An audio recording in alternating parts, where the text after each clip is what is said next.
Bom, pessoal, mais um vídeo aqui da série Análise Crítica. Só uma avisinha aqui antes de começar, tá? Eu tô quase acabando aqui os evangelhos. Eu não vou falar da ressurreição, porque eu já falei no outro vídeo dessa série, que eu tinha pulado um pouco a ordem, ok? Aí depois eu vou partir, talvez, para o livro de Atos e as epístolas de Paulo, tá? E depois, quem sabe, as epístolas católicas. Até o ano que vem eu quero falar um pouco mais de patrística, tá? E quem puder, de vez em quando, dá um salve aí nos vídeos, tá? Porque o YouTube tá bugado. O YouTube depende muito de atividade. O YouTube não avisa mais os inscritos quando a gente envia um novo vídeo. O YouTube está removendo inscrição, está removendo like. O YouTube está bem zoado. Então quem puder de vez em quando aí, dá um salve, tá? Eu não respondo todos os comentários, mas geralmente eu vejo, tá? A via sacra. Quem levou a cruz? Os três sinódicos concordam que um tal de Simão de Cirene levou a cruz de Jesus. Exceto João, porque segundo João, quem levou a cruz o caminho todo foi o próprio Jesus, ó. E levando ele às costas à cruz, saiu para o lugar chamado Calveira. Segundo os sinóticos, não, foi um tal de Simão, Cirineu, pai de Alexandre e de Rufo, que foi constrangido a levar a cruz. Então é estranho que João não menciona, né, esse Simão, ele diz que foi só Jesus que levou a cruz. E esse Simão aqui, que é um pai de Alexandre e de Rufo, é curioso que esse tal de Rufo, ele poderia ser o mesmo Rufo que Paulo saúda na sua epístola aos Romanos. Ó, saudai a Rufo, o eleito no Senhor, e a sua mãe e minha. Então poderia ser o mesmo, só uma curiosidade, tá? Aí o que deram para Jesus beber? Segundo Marcos, deram vinho com mirra para Jesus, e ele não tomou. Depois Marcos menciona que deram vinagre. Tudo bem. Mateus segue a mesma ordem, vinagre, Jesus não tomou, não quis beber. E depois ofereceram vinagre, mas aí Jesus morreu, não deu nem tempo dele beber. Lucas não menciona o vinho, só fala que foi vinagre. Então só Marcos que menciona um tal de vinho aqui. E João fala também do vinagre, mas só que segundo João, Jesus tomou o vinagre. Aqui, ó. E quando Jesus tomou o vinagre, disse, está consumado. O vinagre e o vinho, que Marcos menciona aqui, o vinho, a gente pode até tentar dar uma conciliada, né? Porque vinagre é um tipo de vinho, um vinho azedo, tudo bem. Mas segundo dois sinóticos, Marcos e Mateus, que seriam os mais antigos, Jesus não bebeu. E segundo João, ele bebeu, o que contradiz o que ele havia dito aqui na última ceia.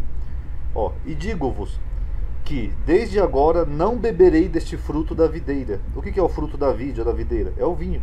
Até que aquele dia em que o beba o novo convosco no reino do meu Pai. Então Jesus disse que ele não ia beber mais vinho até que ele bebesse de novo quando chegasse o reino do Pai dele, com ele, com os apóstolos. Mas segundo João, ele tomou aqui, ó. Ele tomou o vinagre, que seria a mesma coisa, um tipo de vinho azedo. Vocês viram como o evangelho de João ele sempre destoa? Então, continuando. Na narrativa de Lucas, há muitas frases de Jesus que os outros evangelistas não disseram, foi omitido. Segundo Marcos, Jesus vai praticamente em silêncio, né, para a cruz, lá não fala com ninguém, não acontece nada. E segundo Lucas, tem um montão de narrativa.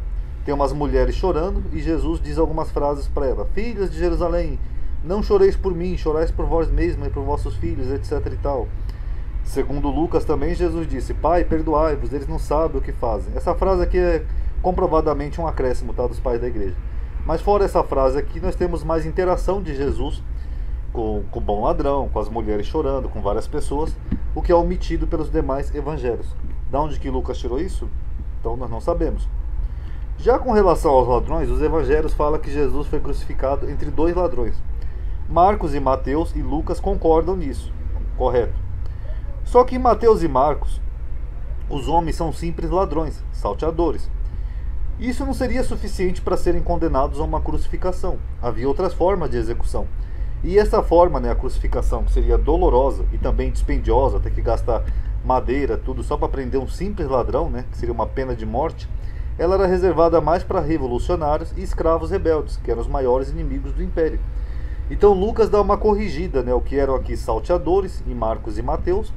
Lucas coloca que eram malfeitores, porque senão simples ladrões seria estranho, né, eles serem crucificados numa pena que era reservada mais para prisioneiros políticos, né, porque era dispendioso e tal, e era uma pena mais cruel a crucificação. Não seria típico para simples ladrões, tá bom? Mas a maior inconsistência dessa questão dos ladrões vem no relato de quem zombou ou não de Jesus, né, porque os evangelhos diferem. Aqui eu não coloquei João porque João não menciona os ladrões e nem essa parte, tá, pessoal? Segundo Marcos, Os que estavam com ele na cruz, os dois ladrões, você pode ver que aqui está no plural, injuriavam Jesus, segundo Marcos, que é o mais antigo. Mateus segue a mesma sequência narrativa. Ele fala que aqueles que estavam com ele, também em rosto, os salteadores também zombavam de Jesus, os dois.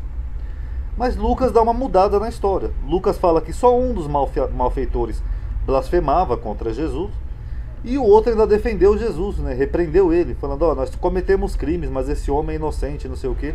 E Jesus até fala que esse homem vai estar com ele no paraíso. O que é surpreendente no relato de Lucas é a facilidade com que o homem pode obter o paraíso apenas por 1 minuto de arrependimento, na beira da morte.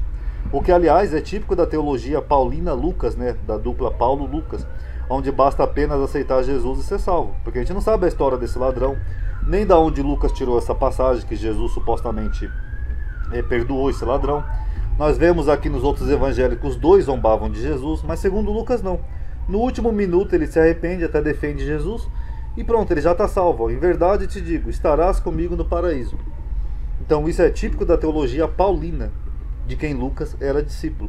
Então essa parte aqui de Lucas, será que realmente é verdade? Tirem aí suas conclusões. Quantos espectadores? Aqui eu fiz a tabelinha, mas eu vou mostrar já as diferenças, que é mais prático, tá? Entre Mateus, Marcos, Lucas e João.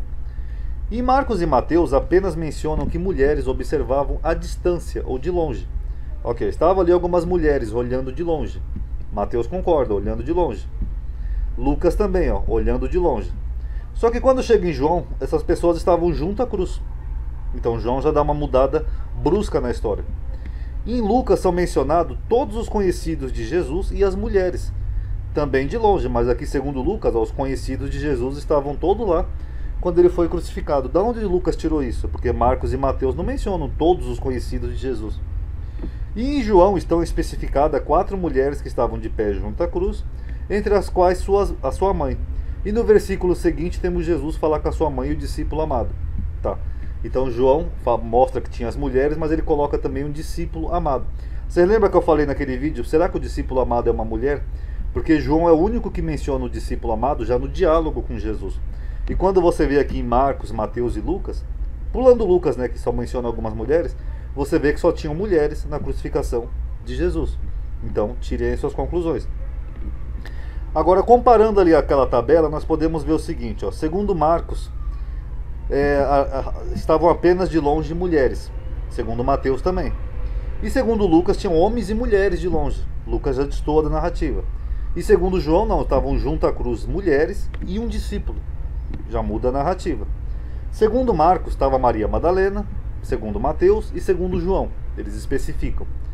Segundo Marcos, estava Maria, mãe de Tiago, o menor, e José. Segundo Mateus, estava Maria, mãe de Tiago e José, que pode ser o mesmo, Tiago menor e José. E olha que curioso, segundo João, estava Maria, a mãe de Jesus, que também era mãe de um Tiago e de um José, que nem você pode ver aqui em Marcos 6. Não é este o carpinteiro, filho de Maria, e irmão de Tiago e de José? Então seria bem provável que essa Maria, que a mãe de Jesus que João menciona, pode ser essa mesma Maria aqui de Marcos e Mateus, que era mãe do Tiago menor e José. Será que esses apóstolos aqui eram os mesmos irmãos de Jesus? Então fica aí para curiosidade. Aí Marcos menciona uma outra mulher que é a Salomé. Mateus menciona uma outra mulher que ele não identifica pelo nome, mas falam que eram as mães dos filhos de Zebedeu, que pode ser a mesma Salomé. E João identifica mais 2 mulheres, que é uma irmã de Maria, que seria a tia de Jesus, e a mulher de Clopas. Então fica aí para cada um tirar suas conclusões. E Marcos fala que vieram outras mulheres da Galileia, o que Mateus e Lucas também confirmam. E João não fala que vieram outras mulheres da Galileia, ele só especifica essas mulheres, e estranhamente João coloca um discípulo amado junto à cruz. E aí, como é que foi essa crucificação? Tirem suas conclusões. Não faz sentido que os soldados romanos deixassem pessoas se aproximarem do condenado estando ele ainda vivo, tal como é narrado em João, pois eles poderiam tentar libertar o condenado e até poderia sobreviver aos ferimentos. Isso também acontecia. Às vezes formava-se um grupo, ia lá na crucificação e tirava o prisioneiro da cruz. Essa ideia pode ser apoiada pelo registro, também em João, em que os soldados, antes de cair à noite, foram quebrar as pernas dos condenados, para garantir que eles teriam morrido mesmo. Então isso seria uma prática justamente para evitar que eles escapassem vivos da crucificação, asfixiado pelo peso do corpo, suportado apenas pelos braços. Então é estranho, né, que segundo João, tava todas essas pessoas aqui junto à cruz e um discípulo amado, que nenhum dos outros três viu. Então, cada um tire suas conclusões. E o que estava escrito na cruz? Segundo João, estava escrito a sua culpa, sua acusação, o rei dos judeus. Segundo Mateus também, só que Mateus muda. Este é Jesus, o rei dos judeus. Só uma alteração leve, Mateus coloca o nome. Segundo Lucas, ele faz uma leve alteração. Este é o rei dos judeus. Não muda muito. E segundo João está escrito diferente, ó, Jesus Nazareno, o rei dos judeus. Segundo Lucas, aqui estava escrito em letras gregas e romanas. Isso aqui é comprovadamente outro acréscimo de Lucas, provavelmente para harmonizar com João. Seria de se esperar um maior rigor na transcrição de uma frase tão simples, né, uma pequena expressão, mas infelizmente os quatro destoam um pouco. Note-se que em algumas versões de Lucas existe uma interpolação, ali em grego, latim e hebraico, possivelmente feita com o intuito de se harmonizar com João. Essa inserção ficou refletida em apenas alguns manuscritos antigos e, portanto, não está refletida em todas as traduções atuais, mas pode-se ver, por exemplo, na Bíblia do Rei James. Só em João é referida que a inscrição foi colocada por ordem expressa de Pilatos. Nos outros evangelhos, isso não é mencionado, tá? E as últimas palavras de Jesus também diferem. Cada evangelista falou uma coisa. Segundo Marcos e Mateus, eu coloquei aqui junto na tabela, porque eles não variam muito a narrativa. Na hora nona, Jesus exclamou dizendo: Eloi, Eloi, lama sabachthani, que meu Deus, por que me abandonaste? Aí logo depois disso Jesus expirou. Então essa foi a última frase de Jesus na cruz, segundo Marcos e Mateus. Segundo Lucas, não. Clamando Jesus com grande voz, ele disse: Pai, nas tuas mãos entrego o meu espírito. E, havendo dito isso, na tua mão entrego o meu espírito, Jesus expirou. E segundo João, não foi nada disso que ele falou. Jesus tomou o vinagre e disse: está consumado. Aí, inclinando a cabeça, ele entregou o seu espírito. E aí, qual foi a última frase de Jesus na cruz? Parece que o autor de Marcos quis retratar Jesus como o Messias que morre decepcionado com Deus ao verificar que estava a morrer preso numa cruz, e que nada de espantoso acontecia. Por isso que ele falou: meu Deus, por que me abandonaste? Como esse é o evangelho mais antigo, é bem provável que Jesus tenha dito mesmo isso. Morrido, abandonado, ou reclamando por ter sido abandonado por Deus na cruz. Tanto que o autor de Hebreus ele menciona isso no primeiro capítulo, né? Mas enfim, aí é tema para outro vídeo. Quando eu chegar lá, eu chego nesse ponto. As frases que Jesus fala em Marcos, Mateus e Lucas são situações de poesias do Antigo Testamento, lá dos Salmos. Nós podemos ver que em Marcos e Mateus, Jesus recita o Salmo 22, enquanto que Lucas recita o texto do Salmo 31. Aqui, ó, o Salmo 22 diz: meu Deus, por que me desamparaste? Por que está afastado de me auxiliar e das palavras do teu bramido? Lembra que eu falei naquele vídeo que Davi não foi profeta? Que Davi estava falando de si mesmo.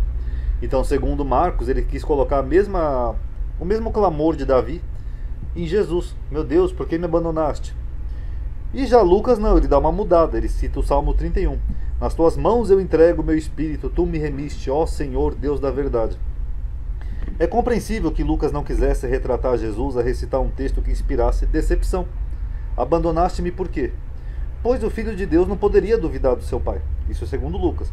Mas ao dizer nas tuas mãos entrego o meu espírito, ele revelaria uma forte confiança como filho.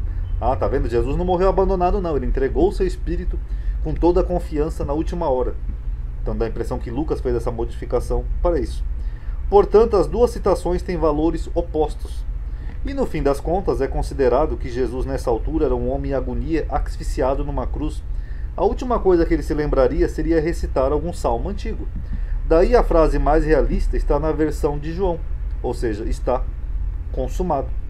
Seria mais realista no sentido de Jesus não ter se lembrado de recitar nenhum salmo. Então aqui nós acabamos a parte da crucificação. Cada um tire suas conclusões, ok?